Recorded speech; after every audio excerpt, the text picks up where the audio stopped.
உங்களை பார்க்கணுன்னு பர்மிஷன் போட்டு கிளம்பி வந்தேன் சார். போன வீடியோவில் சொல்லியிருந்தீங்க, அடுத்த வீடியோவில் சொல்கிறேன்னு. என்னால் ஆர்வம் தாங்க முடியல. சொல்லுங்கப்பா, அதனால என்ன? அதனால எனக்கு இப்போ என்னன்னு சொல்லிடுங்க. அது தெரிஞ்சுட்டு போகலாம் தான் நான் உங்களை பார்க்க வந்திருக்கேன். சரி கண்ணு, சரி. முதலில் ரொம்ப மகிழ்ச்சி தேடி வந்து கேள்வி கேட்டதுக்கு. இங்கே நம்ம மாத காசை முழுசாக வீட்டில் கொடுத்துட்டா மட்டும் எல்லாம் சந்தோஷமாக மாறிடுன்னு எதிர்பார்த்தீங்கன்னா தவறு. ஏன் அப்படின்னா, ஒரு பெண்ணை ஆண் விரும்புறதுக்கு இங்கே என்ன காரணம்னு எல்லாருக்குமே தெரியும்.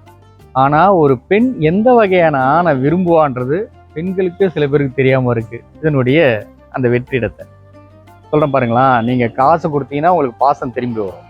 ஆனால் நிறைவு வேணும் அப்படின்னா நீங்கள் தான் தலைவர்ன்றதை ஒவ்வொரு ரூபத்துலையும் நீங்கள் நிரூபிக்கணும். உட்காரதுல ஆகட்டும், சாப்பிட்றதுல ஆகட்டும், ட்ரெஸ் பண்ணுறதுல ஆகட்டும், பேசுறதுல ஆகட்டும்.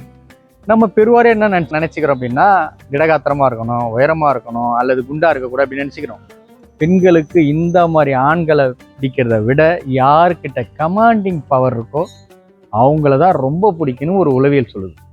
அப்போது உங்கள் குடும்பத்தில் எப்போவுமே நிறைவு வேணும் அப்படின்னா ஒவ்வொரு நாளும் நீங்கள் நிரூபிச்சுக்கிட்டே இருக்கணும், நான் தான் தலைவன். உங்களுடைய அணுகுமுறையும் உங்களுடைய செயலும் மற்றவங்களுக்குள்ள வீட்டில் இருக்க குடும்பத்தாருக்கு நிரூபிச்சுக்கிட்டே இருக்கணும்.